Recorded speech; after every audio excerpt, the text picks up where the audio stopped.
ನನಗನ್ಸುತ್ತೆ ನಾನು ಇದ್ರ ಬಗ್ಗೆ ನೋಡಿ, ನಮ್ಮ ದೇಶದೊಳಗೆ ಏನೇ ತಪ್ಪಾದ್ರೇನು ಅವ್ರಿಗೆ ನ್ಯಾಯ ಕೊಡಿಸೋದಕ್ಕೆ ಕಾನೂನಿದೆ. ಅಷ್ಟಕ್ಕೆ ಮಾತ್ರ ನಾನು ಮಾತಾಡ್ತೀನಿ. ಇದನ್ನೆಲ್ಲ ನಾನು ಹೊಲಸು ಮಾತಾಡೋಕ್ಕೆ ಹೋಗೋದಿಲ್ಲ.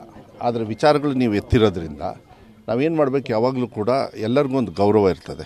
ನಮ್ಮ ದೇಶದೊಳಗೆ ಹೆಣ್ಮಕ್ಳಿಗೆ ಗೌರವ ಕೊಡ್ತೀವಿ, ಶಾಸಕರ ಜನಪ್ರತಿನಿಧಿಗಳಿಗೆ ಗೌರವ ಕೊಡ್ತೀವಿ, ಮಾಧ್ಯಮದವ್ರಿಗೆ ಗೌರವ ಕೊಡ್ತೀವಿ, ಮಕ್ಕಳಿಗೆ ಗೌರವ ಕೊಡ್ತೀವಿ. ಹಾಗೆ ಒಬ್ಬರು ಸ್ಪೀಕರ್ ಅವರ ಒಂದು ಪೀಠಕ್ಕೆ ಯಾವಾಗಲೂ ಆಗೋದು ರೂಲಿಂಗ್ ಪಾರ್ಟಿ ಕಡೆಯವರೇ ಇರ್ತಾರೆ, ಅದೆಲ್ಲರಿಗೂ ಗೊತ್ತು.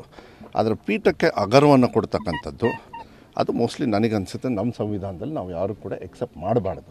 ಯಾಕೆಂದರೆ ಅಲ್ಲಿವರೆಗೂ ಹೋದ್ಮೇಲೆ ಅದು ಬೌಂಡ್ರಿ ಕ್ರಾಸ್ ಆಯ್ತಲ್ಲ, ಅದಾದಮೇಲೆ ಇನ್ನೇನು ಹೇಳೋರು ಕೇಳೋರಿಲ್ಲ, ನಮಗೆಲ್ಲ ನಿರ್ಬಂಧನೇ ಇರಲ್ಲ. ಇವತ್ತು ಅವ್ರು ಮಾಡಿದ್ದಾರೆ, ನಾಳೆ ಅದು ನಾವು ಮಾಡ್ತೀವಿ. ಇದೇ ಉದಾಹರಣೆ ಕೊಡಬೇಕು, ಅದು ತಪ್ಪಾಗ್ತದೆ. ಒಂದು ರೂಲಿಂಗ್ ಕೊಟ್ಟ ಮೇಲೆ ಮನೆ ಮುಖ್ಯಮಂತ್ರಿಗಳು, ಈ ರಾಜ್ಯವನ್ನು ಆಳ್ತಕ್ಕಂಥ ಮುಖ್ಯಮಂತ್ರಿಗಳು, ನಾನು ನ್ಯಾಯಬದ್ಧವಾಗಿರ್ತಕ್ಕಂಥ ತೀರ್ಮಾನವನ್ನು ನಾನು ತಗೊಳ್ತೀನಿ ಅಂತ ಹೇಳಿದ್ಮೇಲೆ ಫಿನಿಶ್ಡು. ವಿರೋಧ ಪಕ್ಷದವ್ರು ಹಿಂಗೆ ಮಾಡಿರಿ ಹಾಗೆ ಮಾಡಿರಿ ಅಂತ ಹೇಳೋದಕ್ಕೆ ಅವ್ರ ಸರ್ಕಾರದಲ್ಲಿ ಇಲ್ಲ. ಅವರು ಎಷ್ಟೇ ತಿಪ್ಪರಲಾಗಾಡೋದ್ರೂ ಅದೇ ಕೆಲಸ. ಆದರೆ ಒಳ್ಳೆ ಕೆಟ್ಟ ಸಂದೇಶ ಹೋಗಿದೆ. ಅದನ್ನು ಒಳ್ಳೆ ತೀರ್ಮಾನ ಸ್ಪೀಕರ್ ಅವರು ಅವ್ರ ಇತಿಮಿತಿಯಲ್ಲಿ ಮಾಡಿದ್ದಾರೆ, ಅದು ಮಾಡಬೇಕು. ಆಮೇಲೆ ನಾನು ಹೇಳೋದು ಅದು ಮತ್ತೆ ಸಡ್ಲ ಮಾಡೋದು ಅದೆಲ್ಲ ಮಾಡೋಕ್ಕೆ ಹೋಗಬಾರ್ದು. ನಂಗೆ ಕೇಳಿದರೆ ಒಂದು ಸತಿ if I am punished I have to be punished.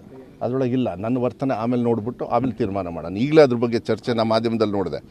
ಇದಾದ ತಕ್ಷಣ ಎಂತ ಆದ ತಕ್ಷಣ ಶಿಕ್ಷೆನೇ ಇದೆಲ್ಲ ನಾನು ಹೇಳ್ತೀನಿ. ನನಗೂ ಅಷ್ಟೇ, ನಾಳೆ ಅದೇ ತಾನೇ ನಾನು ಕಲಿಯೋದು. ಗವರ್ನರ್ ಕಂಪ್ಲೇಂಟ್ ಮಾಡಿ ಮಾಡ್ಕೊಳ್ಳಿರಿ. ಯು ಥಿಂಕ್ ಸ್ಪೀಕರ್ ಅವರು ಅಷ್ಟು ದಡ್ರ? ಕಾನೂನಲ್ಲಿ ಇರುತ್ತೆ, ರೂಲಿಂಗ್ ಇರುತ್ತೆ, ಅದನ್ನು ಕುತ್ಕೊಂಡು ಮಾಡಿರ್ತಾರೆ. ಗವರ್ನರ್ಗೂ ಅದು ಗೊತ್ತಿರ್ತದೆ. ಮೋಸ್ಟ್ಲಿ ಇವರಿಗೆ BJPಯವರು ಇವತ್ತು ಆಮೇಲೆ ಅಷ್ಟು ಚೆನ್ನಾಗಿ ನಡೀತಕ್ಕಂಥದ್ದು ಎಲ್ಲ ಚರ್ಚೆಗೂ ಕೂಡ ಅವಕಾಶ ಕೊಟ್ಟರು, ಹೊಸಬರಿಗೆ ಅವಕಾಶ ಕೊಟ್ಟರು, ಎಲ್ಲ ಭಾಳ ಚೆನ್ನಾಗಿ ನಡೀತಾ ಇತ್ತು. ಎಲ್ಲರೂ ಕೂಡ ಕಷ್ಟ 3 ವಾರದೊಳಗೆ ಎಲ್ಲರಿಗೂ ತೃಪ್ತಿ ಕೊಡೋದು. ಬಟ್ ದ ಎಸೆನ್ಸು ನಮ್ದು ಏನಿದೆ, ಅಸೆಂಬ್ಲಿಯಿಂದ ಹೋಗ್ತಕ್ಕಂಥ ಸಂದೇಶ ಏನಾಗುತ್ತೆ. ಈಗ ನಾನೊಬ್ಬ ಶಿಕ್ಷಣ ಇಲಾಖೆ, ನನಗೂ ಕೇಳಿದ್ರು ಬೇಕಾದಷ್ಟು ಊರು ತುಂಬ ಪ್ರಶ್ನೆ ಕೇಳಿದ್ರು, ಧೈರ್ಯವಾಗಿ ಉತ್ತರ ಕೊಡ್ತಕ್ಕಂಥ ಆ ಪರಿಜ್ಞಾನ ಇಟ್ಕೋಬೇಕು ಹೊರತು ನಾಳೆ ಹೋಗೋ ಮರೆ ಇದೇನು ಸುಮ್ಮನೆ ಏನೋ ಕರೀತಾರೆ ಬಿಡ್ತಾರೆ, ಬೆಳಗ್ಗೆ ಹೋಗೋದು ಸಾಯಂಕಾಲ ಬರೋದು, ಆ ಥರ ಆಗಬಾರ್ದು. ನಾವೆಲ್ಲ ಓಟ್ ಹಾಕಿರೋದು ಒಂದೊಂದು ಓಟಿಗೂ ಕೂಡ ಈಗ ವಿರೋಧ ಪಕ್ಷದವರು ಇದ್ದಾರೆ, ಶಾರದಕ್ಕವ್ರು ಇದ್ದಾರೆ, ನಾನಿದ್ದೀನಿ. ನಾಳೆ ಟೈಮ್ ಎಲ್ಲರಿಗೂ ಬದಲಾವಣೆ ಆಗುತ್ತೆ. ಅದರ ರೂಲ್ಸ್ ಮಾತ್ರ ಒಂದೇ ಇರುತ್ತೆ, ನೆನ್ಪಿಟ್ಕೊಳ್ಳಿ. ರೂಲ್ಸ್ ಬದಲಾವಣೆ ಆಗಲ್ಲ.